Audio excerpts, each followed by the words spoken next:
This lens is really interesting to me, and I think it's a little bit underrated. Let's talk about it.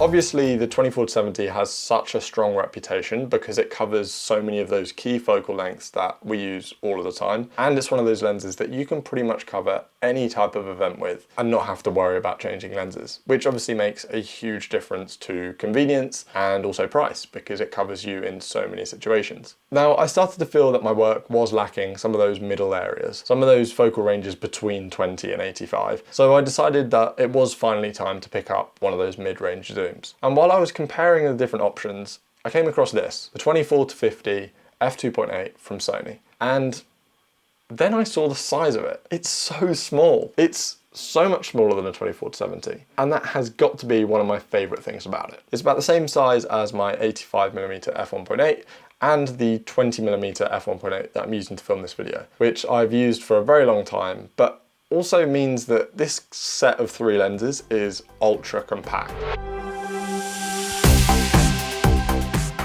Being a Sony G lens, it comes with all the build quality you would expect, but also comes with all of the features that you'd expect from an expensive lens. So it has a lockable and declickable aperture ring, which is fantastic. It's really useful for video shooters. It obviously has the zoom ring, and I'll get onto that later because it's a little bit quirky. It has a function button, which you can map to loads of functions on the Sony system. I never really use these buttons, to be honest, but it's useful to have. And obviously it has the autofocus manual focus switch, along with the electronically controlled manual focus ring as well. It has a little bit of a weather sealing gasket on the back, although it's quite small. Due to its size, it also has quite a small front filter thread of 67mm, which is conveniently the same as my 20mm and my 85mm lens as well, which just sold it to me even more. It obviously has that regular aperture range from f2.8 all the way up to f22, which is excellent, very much the standard for these zoom lenses in this range. But the only thing it's missing is that extra 20mm on the long end.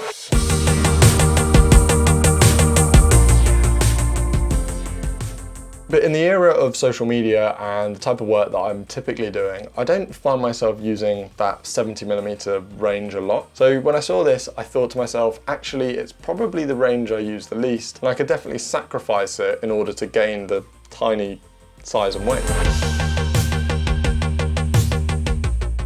As is expected with Sony lenses these days, it renders a very high quality image, it's very sharp, all the way from 24-50, and has a really high quality bokeh as well. I'm really impressed with how round and circular the bokeh and the out of focus elements of this lens are. It just renders a fantastic standard quality image. It's nothing particularly creative, but that's not usually what you're looking for with a lens of this type. And also to be expected, it has great autofocus performance. As with all new lenses these days, they all have these like crazy good motors that allow for super fast, quick focusing with all the modern autofocus systems on our Sony bodies. So nothing to worry about in that department.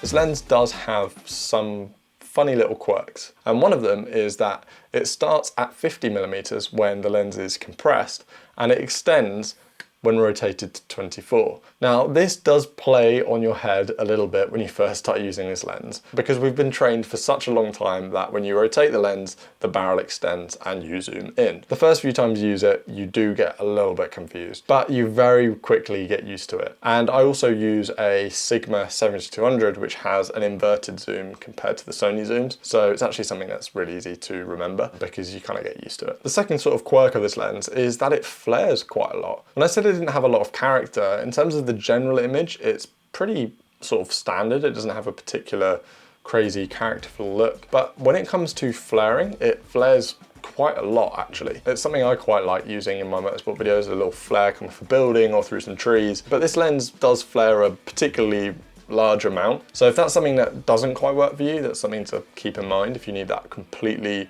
flareless look.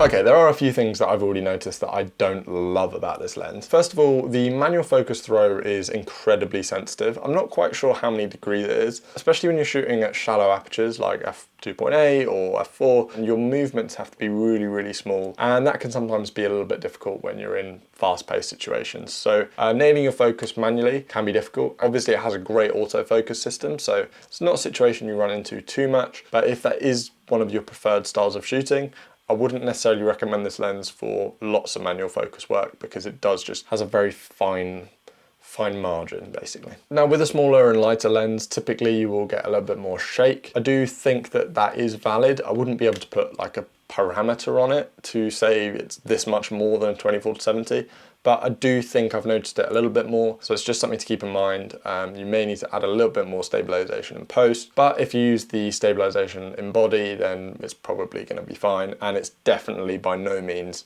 an issue. It's just something of note. Some of the buttons on this lens are very small. Particularly the clicking aperture ring is just right in the bottom of the lens, and that can sometimes be difficult to get to, as well as the AF/MF switch is very small and you have to sort of dig your nails into it to make sure you can click it. Just something when you're on the fly and you're moving quickly, it can be a little bit irritating that you can't just flick the switch, but they're the sort of sacrifices you make to have a lens that is this small.